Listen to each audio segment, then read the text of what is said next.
Recall that Prime Minister Abiy Ahmed told members of the parliament that Ethiopia's pursuit to the Red Sea will not drag the country into confrontation with neighboring nations. He added that the quest for peaceful access to the sea is gaining significant international recognition. Reiterating Ethiopia's commitment to peacefully secure maritime access, PM Abiy revealed that there is significant potential for collaboration and mutual benefit. In a Zoom interview with Ethiopian news agency conducted with Lawrence Freeman, the American analyst said the Prime Minister has made very clear that his intention is to have a peaceful dialogue with neighboring nations to secure the pathway for development of a port on the Red Sea. This is extremely important because over the last few months, there have been a lot of warmongers saying incorrectly that Ethiopia was going to annex a section of land in Eritrea or Somalia, or steal a section of land.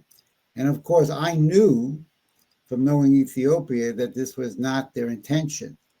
Now, the Prime Minister made it very clear in his speech to the Parliament that he has no intention of using force, which I knew all along, and then he wants to have a discussion with his neighbors on how Ethiopia should have access to a new port.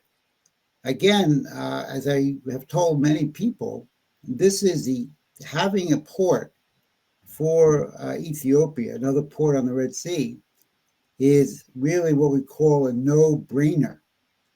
It's the ABCs of physical economy. As the Ethiopian economy grows and the population grows, it will become an engine for economic growth in the Horn of Africa and actually East Africa.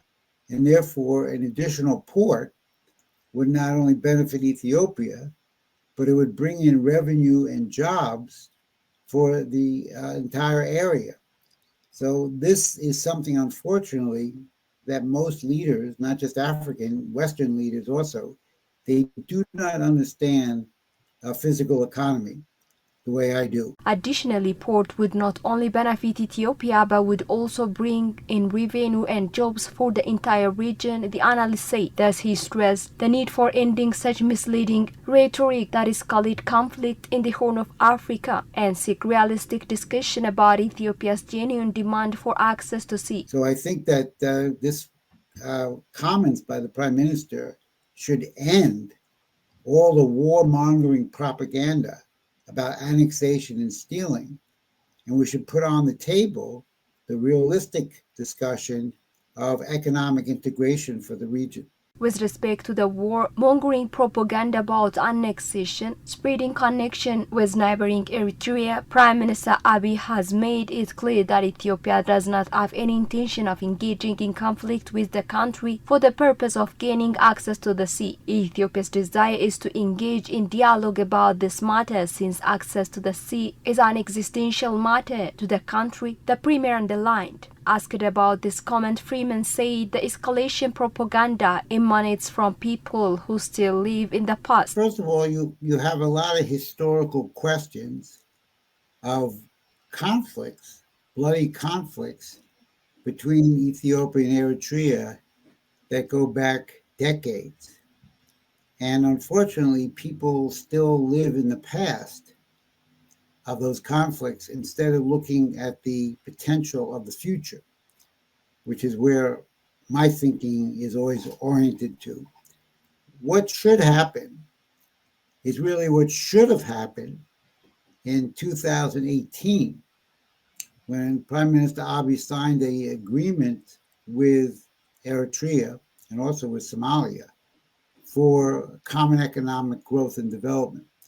And that agreement was on paper, and it should have immediately led to development projects, infrastructure projects between the nations. As aptly put by Prime Minister Abiy Ahmed, the future would be when Ethiopia's desire for access to the Red Sea will be met and the region benefits